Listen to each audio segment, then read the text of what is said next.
Let's go for another 10-0 game.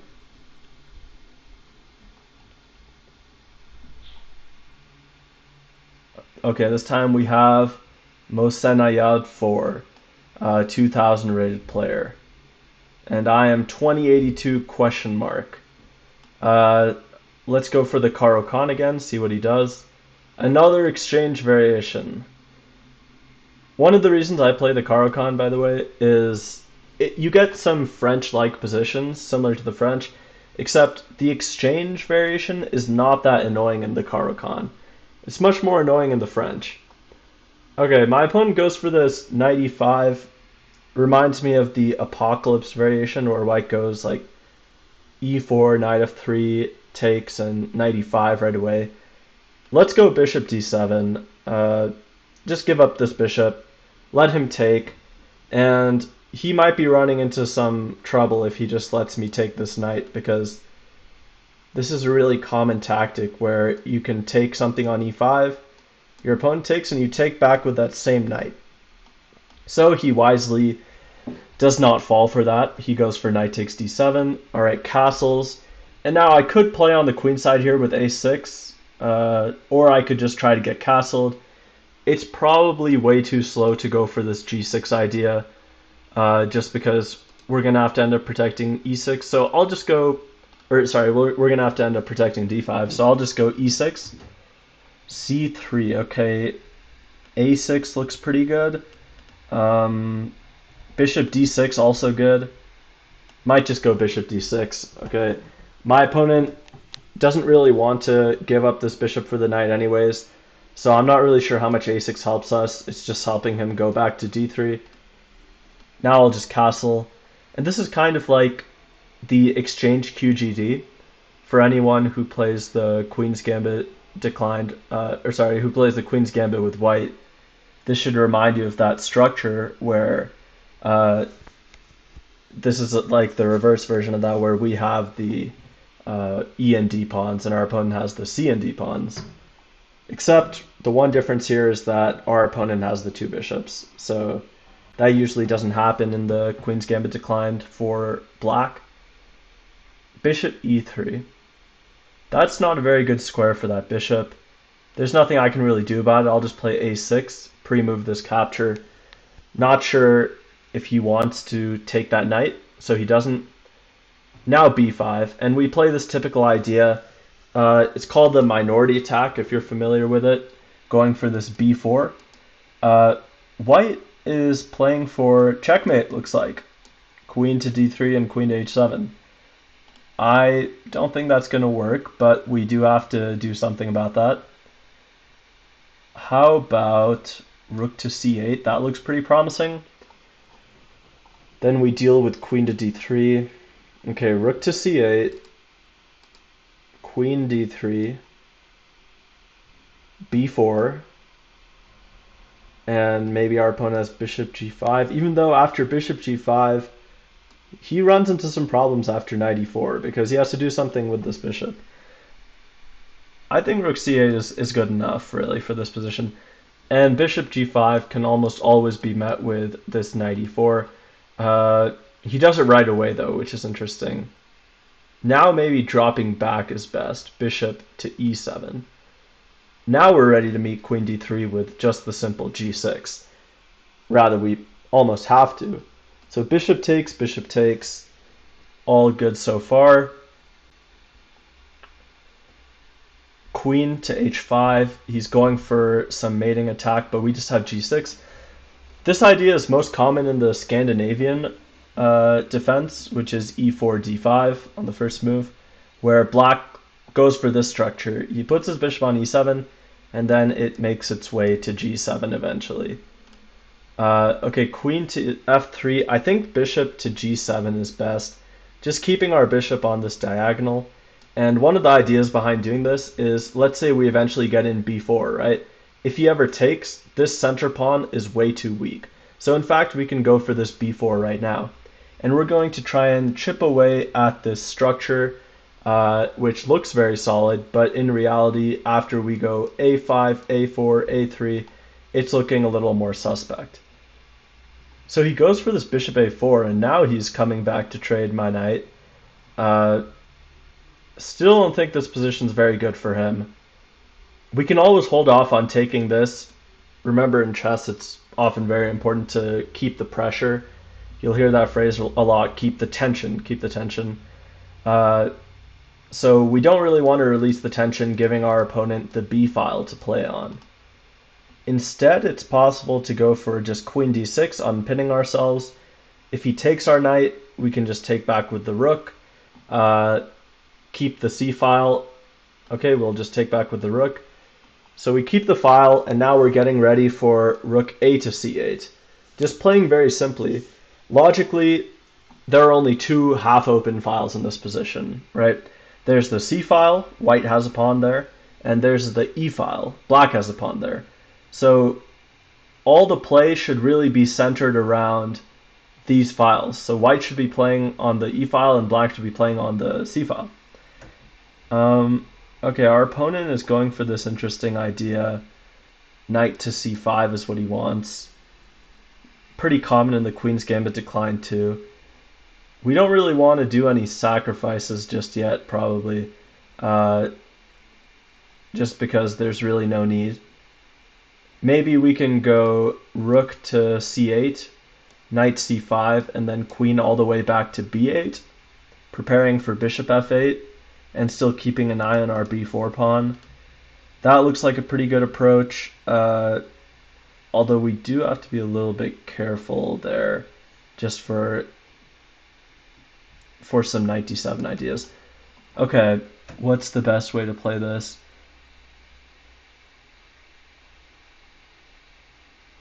Maybe rook b8, knight c5, queen c7. That looks pretty good. And now bishop f8 is coming. Okay, let's just go for this. Not spend too much time on one move. Knight a5 is also possible, but it's really just a waste of a move. Just because our opponent wants to be on c5. Our opponent's knight wants to be on c5. Knight a5, I can just move my rook somewhere, and his knight's eventually going to get kicked off of this square. Not a very good idea for him. Okay, so he does go knight c5, and now this is a very powerful knight, and our bishop isn't looking so hot here. So we're going to have to try to exchange that knight off. Let's go queen c7. And now our idea is bishop f8 and snap the knight off the board. Pretty simple play here. Our opponent doesn't really have too many ideas. I guess it might be possible for him to try to play on the queen side. Both sides really have to try to play on the queen side here. a3, I was thinking about this move, but I wasn't so sure about white's prospects after a3, because let's say we take on c3. Now queen takes just looks wrong, so he takes with the pawn, and now after bishop to f8, now we're asking some questions to this knight. What is he going to do about this knight? Because if he moves to d3 or b3, we snap this pawn off with our rook. So the only move to protect the pawn is knight to a4, but now we get some enormous pressure with queen to a5. And actually, the knight is almost trapped there after knight a4, queen a5. Knight a4, queen a5, and now he has to go back to d1 with his queen. So he's almost getting trapped here. Okay, let's just go queen a5. Now our opponent has to play this queen d1, I believe. Or he can just go back and concede the pawn. But after queen d1, he's sort of struggling for play. And actually, queen d1, there's rook c4. And we're just putting more pressure on this knight. And now he has to give up the pawn. So our opponent might as well just play knight c5 here, give up the pawn, admit that the knight on the rim is dim, as they say. Okay, he does give up the pawn, takes. And now after he takes, let's take back with our rook, so that we keep putting pressure on this c3 point. And now, just like in the last game, you'll see one similarity is that we uh, we have these two center pawns, and that happens sometimes in the Caro-Kann where you get positions where your opponent doesn't have any center pawns and you have both of yours, and sometimes due to the queenside pressure you're just up a straight pawn. Okay, our opponent wants tricks, so if we go rook to c8, he's gonna come in rook to b7, try to create some threats on this. We don't really want to give him that counterplay, so let's trade a pair of rooks. And now I'm thinking queen takes c3. Just snap off this pawn. And it doesn't look like it's getting very dangerous because he can give a check. We just go up. And we have this whole diagonal protected, this h8 to a1 diagonal. So we just go king to g7 and ask our opponent what he's going to do here. So he probably shouldn't trade queens, because if he trades queens he's just going to be losing in this endgame down 2, soon to be 3 pawns. So he has to save the queens, keep the queens on the board. But then there's some tactics. So let's say there's queen e2. Now we go queen c1 check, king h2, queen f4 check, g3, and queen takes b8. So his rook hangs at the end of this line. And this is a big problem for him. And if he goes anywhere else, like d1, now we just force the queen trade. Simple as that. We have some other options there to play for more, but Karpov always liked those simple endgames. So our opponent plays queen e2 like we thought, and now we just have a simple win with queen to c1. His other option of queen f1 trading queens, also losing. I can show that afterwards, but now simple queen f4 check gets the job done. He goes g3, probably doesn't realize his rook is hanging, and now he doesn't even have any checks. b2 and e5 are both protected, and he resigns. Okay, let's see what happened there. Let's go to analysis. So started off with another Caro-Kann, and he goes for this interesting bishop b5 check. I'm not sure about this. The main line here is just bishop d3, and after knight c6, a lot of my opponents play like this, c3, and some take, bishop takes f5, g takes f5. This is the idea I was referring to earlier, where you give yourself doubled pawns intentionally in order to take control of this e4 square. For example, if white plays rook e1, this is the most natural square for the rook on the open file, on the half open file. But after e6, I've had some games that have gone like this. Bishop to f4, let's just do some more trades. Knight to d2. Now black can come in with this knight e4, and suddenly white has some unexpected problems. If he takes, we just take back with our pawn. Let's say knight d2 and castles queenside. And between the two sides, black's attack is much faster.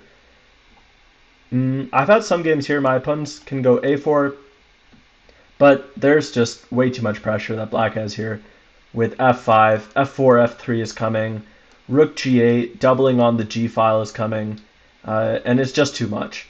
So if both sides go for their respective attacks, okay, knight a5 is thematic, but not necessary, just knight e7, and we can see that black is definitely quicker here. We're going to have like f4 ideas, let's just say f4 here, and we're even going to be able to sacrifice a whole piece. I'll just show that line. So let's just say rook c1. Okay,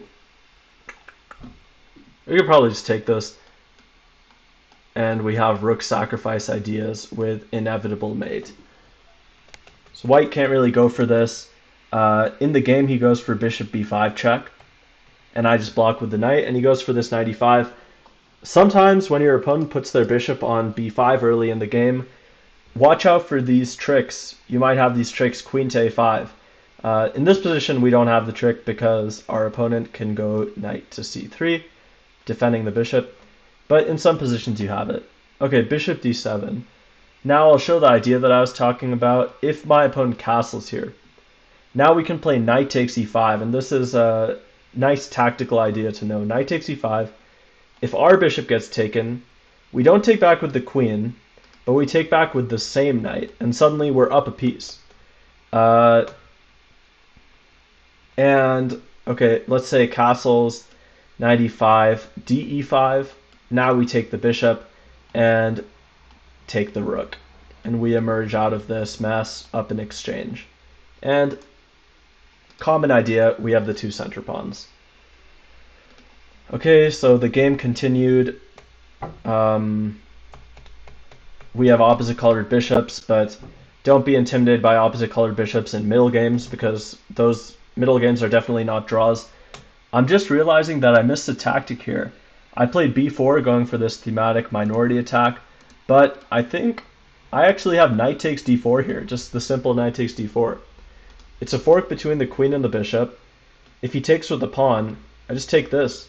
And this is much better than what I actually got in the game, because d4 is loose, b2 is weak, and we already have a rook infiltrating on the second rank. And when you have a rook on the second, that usually spells danger for your opponent. So knight e4 was definitely in the spirit of the position. But b4 is still good, and this bishop versus knight ending, the knight on c5 was good, so the first idea that should come to mind here is how to exchange that knight. Just queen c7 and bishop f8. Snap the knight off the board, and he tried to save his knight because he thought it was better in this position. And now queen a5 just does the trick, but there are some other moves that are also very good. Rook to b3, attacking this pawn, and now queen a5 really threatens the knight in an even worse way. So all of those are ideas, but what happened in the game was more than enough. And what I wanted to show here was this ending is completely lost, because not only are we going to be up 2 pawns, we'll be up 3 pawns. And the way to do this is if takes, takes. We're attacking his pawn. He has no ways to defend it other than a3 to a4. And now instead of rook to a3, getting behind the pawn trying to take it, we go rook c4, hitting it again laterally. That way our opponent doesn't have the option of rook b4. Only way to defend is a5, and again, rook c5, same idea, scooping up the pawn. So our opponent was kind of hopeless there. He blunders with queen e2, just losing the rook. Easy tactic to miss. Not such a problem. Our opponent's only 2,000 rated. These things happen. All right, let's jump back in the pool. See what we can do. 10-0 rapid. Once we get enough of these 10-0 rapid games, we can even join an arena. So that's exciting. Okay, we have the white pieces finally. What to go for? Let's try pawn to d4. Okay, he goes pawn to d5, and now I like to play knight f3. c4 is completely good and all, but I just like to avoid these Alpin counter gambits. I have a surprisingly low score in these Alpin counter gambit lines, even though it is a borderline refuted opening. I just haven't bothered to refute it. This is the Catalan, one of my favorite openings. Okay, bishop b4 check. I recently learned an idea here where instead of bishop d2, you can just go knight c3. Let's see if our opponent knows what to do here. Castling is normal, bishop g2. And now he should take this guy. Knight e4 is a little strange. There are a couple of ways to combat this. Queen c2 seems right. Queen b3 also seems right somehow. My intuition is telling me queen to b3, just attack this bishop. Because now we're simultaneously attacking the bishop, protecting our knight, and defending this pawn. So if our opponent takes on c4 in the future, we're ready to recapture with the queen. Even though it's important to note that in these Catalan lines, oftentimes we'll let our opponent take on c4, and we don't have the intention of recapturing this pawn. We're just going to gambit it and go for accelerated development and an attack on the king side sometimes.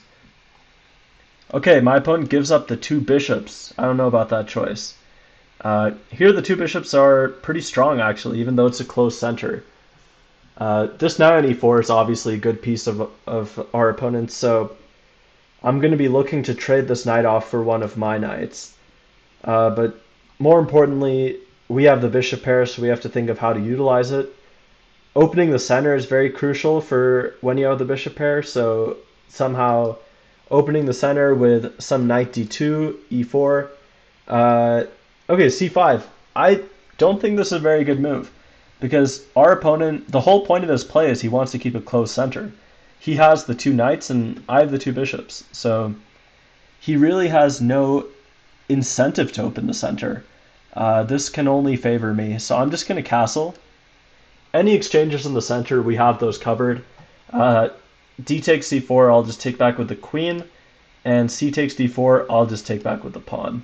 And now my opponent has even graciously undoubled my pawns for me, and rook to d1 is coming. Okay, it takes on c4 again, not making the best choices for the position.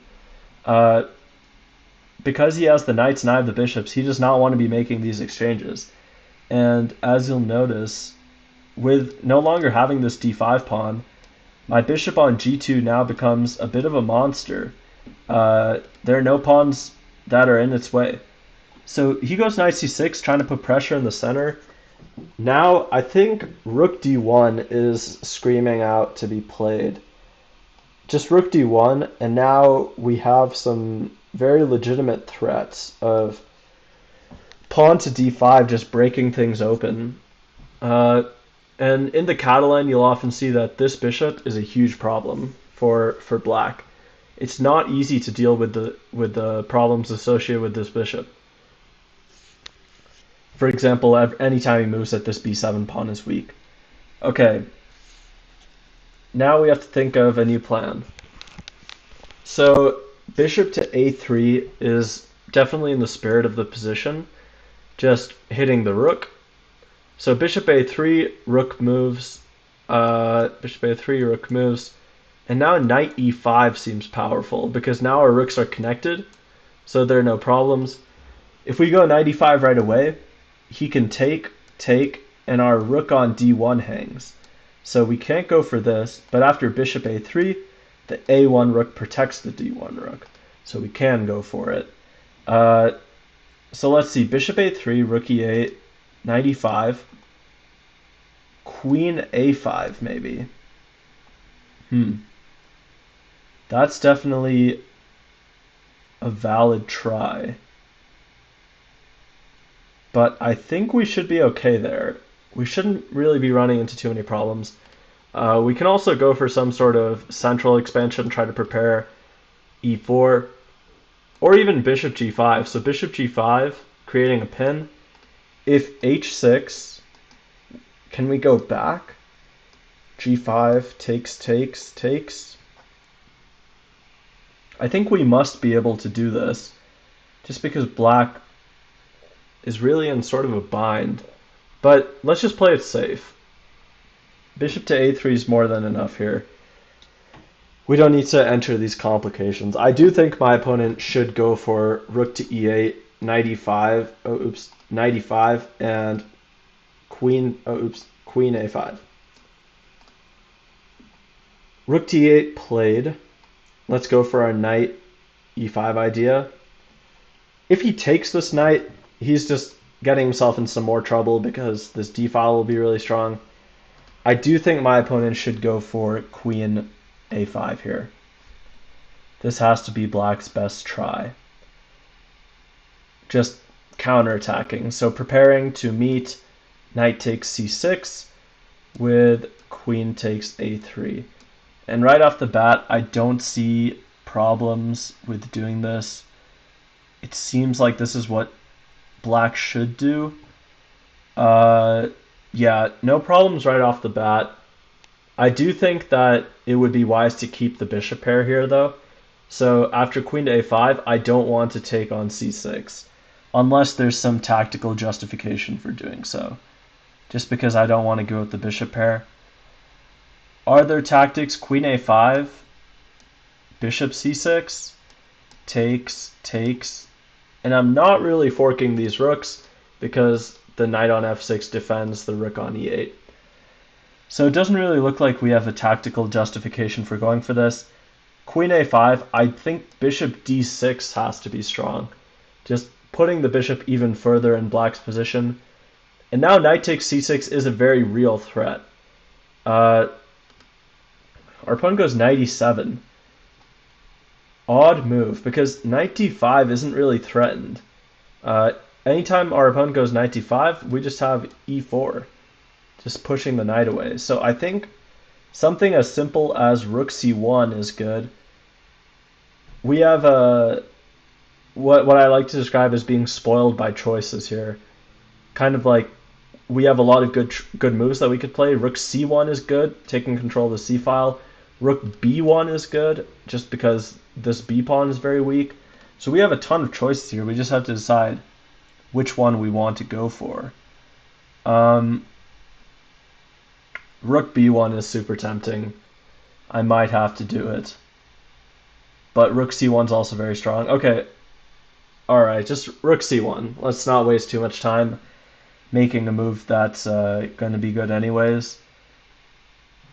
The problem is ideally we want our rooks on b1 and c1, but I do want some extra protection of d4.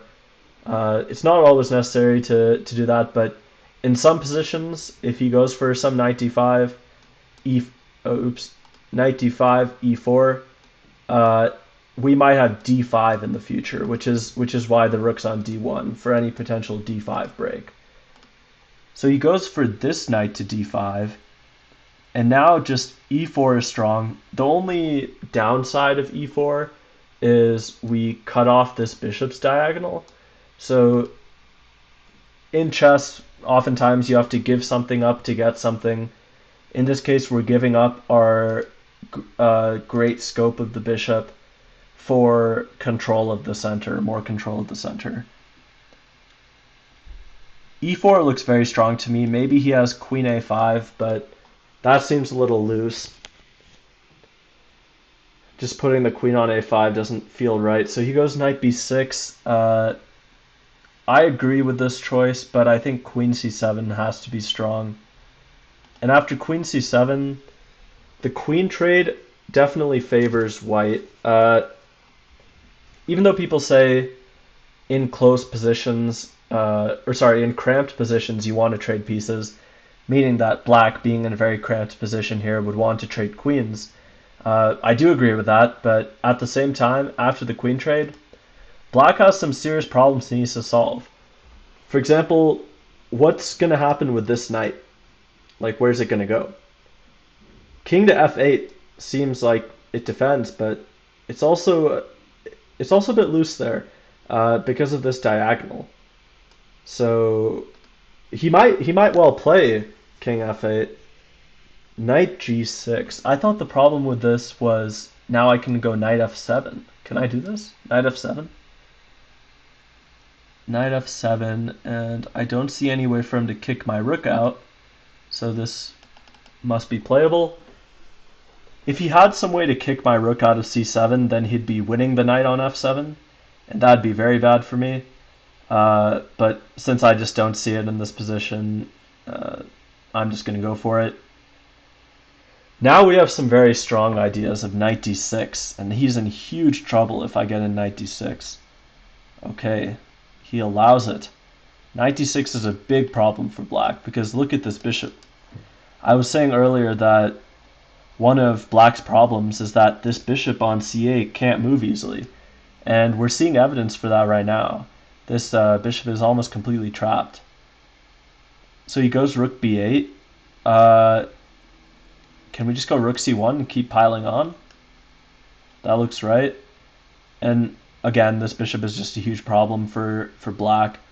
So knight b6 must be played. Either that or knight e7, but knight e7 he's running into this bishop over here, so what's he going to do about that? Yeah, this position just seems horrific for black. He's just, all his pieces are loose. I think e5 is just dominating. e5. Can that be played? Just opening up this bishop. And just look at the minor pieces here. White has a bishop on a3, knight on d6, and bishop on g2. And this spells trouble for our opponent. So he goes knight c6. Actually, probably one of the best moves in the position, just because Black is dealing with such heavy pressure that he wants to trade off his bad knight for a good bishop. We can allow it. Yeah, it's fine to allow this, just because we have such an overwhelming position anyways. Are there good alternatives? Maybe rook takes c6 is strong. Rook c6, bc6, bishop c6, rook b8, takes, lots of taking. That looks very strong too. Rook c6 just sacrificing the exchange. It's a bit of a risk, but it's a comfortable risk. We have a pretty overwhelming position, so it should be completely fine. Okay, so we can go for this takes. Now rook b8 should be played. And here I was thinking I can get two bishops for the rook after taking right here. Can I do that? Looks like I can. So just knight c8 maybe, knight c8, and getting ready for knight e7.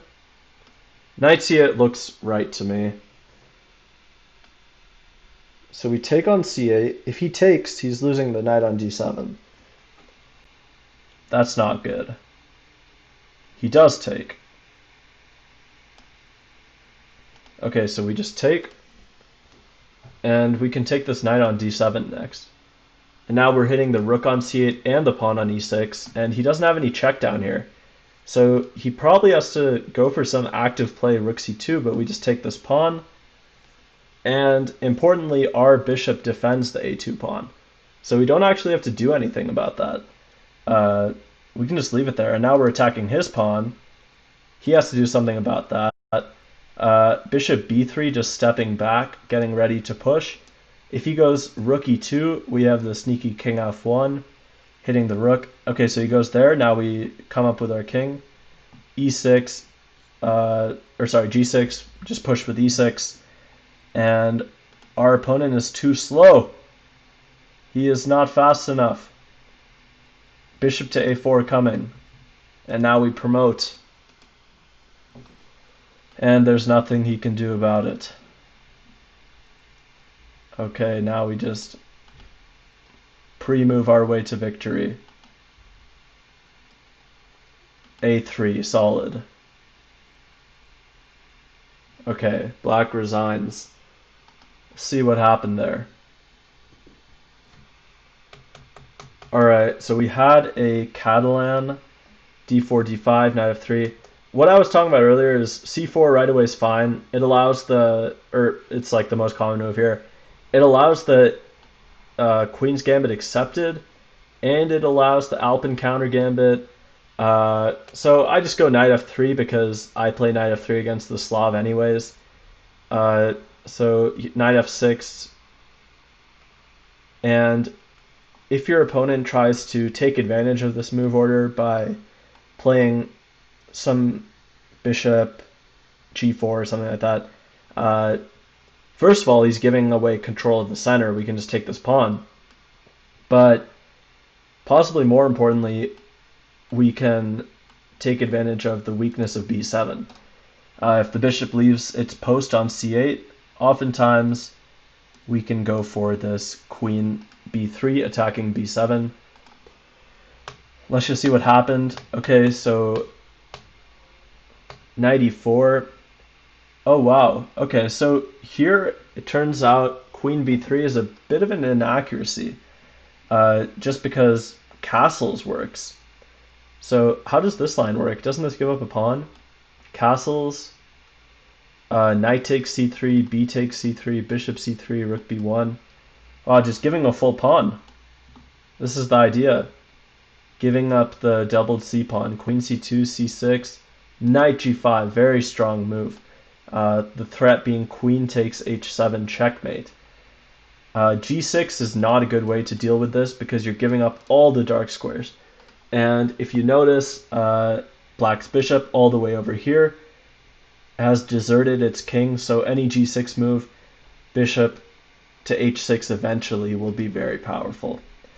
So the computer here recommends F5. Let's see. Let's load Stockfish. Now bishop F4, and we're kind of playing the Stonewall structure, except white has all his pieces developed. Black doesn't have the knight on F6 that can jump to E4. Just a much better position for white. Okay, but Queen B3 was played, and now you'll see that the computer does not like C5. It says C5 was a mistake and gives it a question mark. It goes from slightly better for black to much better for white in this one move, and that's because of the reason that I explained, that here, if you have the two knights, you want to play a very closed game. You don't want to open the center, so by playing c5, he's opening the position for my two bishops to become good. Instead, knight c6, which the computer recommends, and I'll turn it off briefly, has the idea of controlling the queen side and keeping the position closed. So first of all, there's a tactical threat. If we just castle, we're running into knight to a5, attacking the queen and the pawn.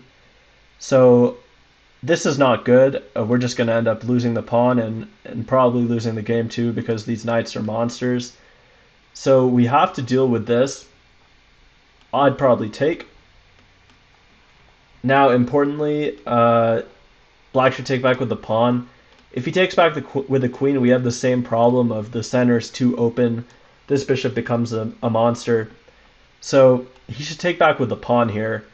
And after that, probably castles. And black can go for this same sort of idea of knight a5. So knight a5, queen back to c2.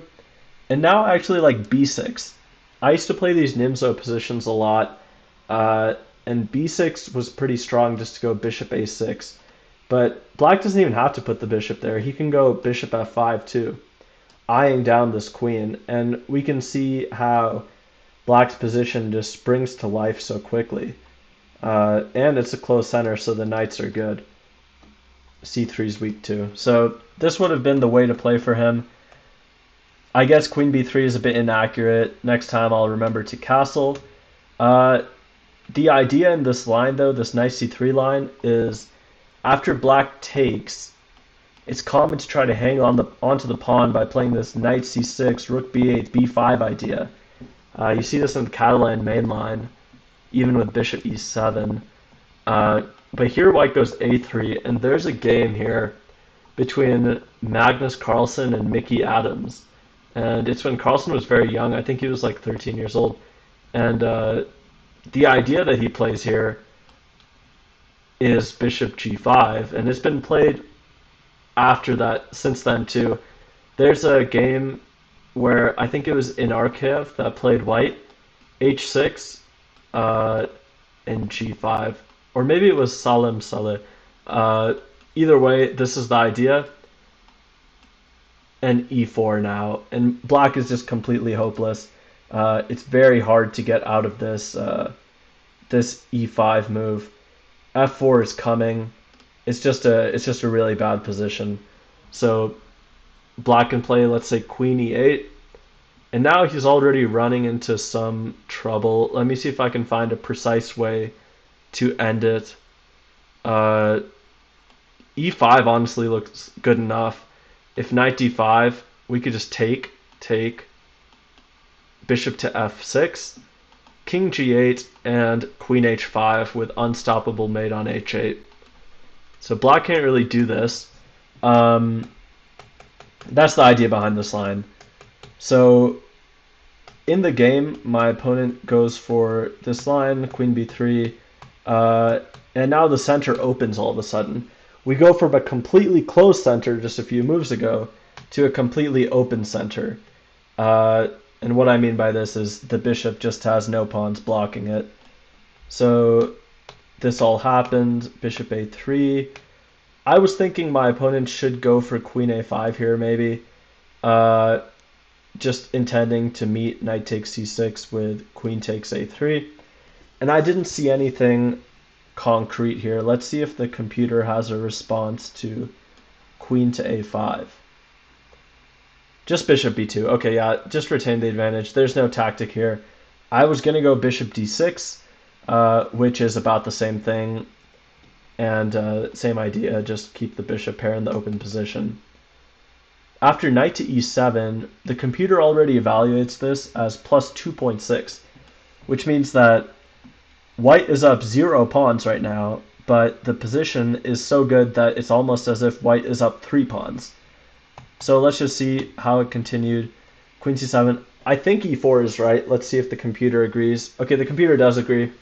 I was talking here about trading advantages, trading the scope of the bishop for the control of the center, and that's exactly what the computer wants. Knight b6 and queen to c7. Also the computer's best move because, like I was saying here, black wants to trade. He's cramped. But after queen c7, black deals with very concrete positional problems. So there's this quote. I don't remember who said it, but it's something along the lines of, we spend the first half of our chess careers learning all these rules, chess rules, and then the second half unlearning them. So don't trade queens when you have the initiative and your opponent is cramped. That's a chess rule. But there are obviously exceptions, and this is one of them, where black deals with very concrete problems. This knight is in big trouble. It's already plus 4, and I'm not even up a single pawn. So it continues like this. And now let's see what the computer thinks of e5. Bishop h3 is stronger. Okay. So it doesn't want to concede any of these central squares. It doesn't want to weaken d4. It doesn't want to give up d5. It just wants bishop h3. And that's a very good move because bishop takes e6 is unstoppable. Black can't really do anything about this. If he moves the knight anywhere to defend it, the knight on e7 hangs. So this is a really big problem. H6, just bishop e6. This is completely winning. Okay, let's move on. Let's play again.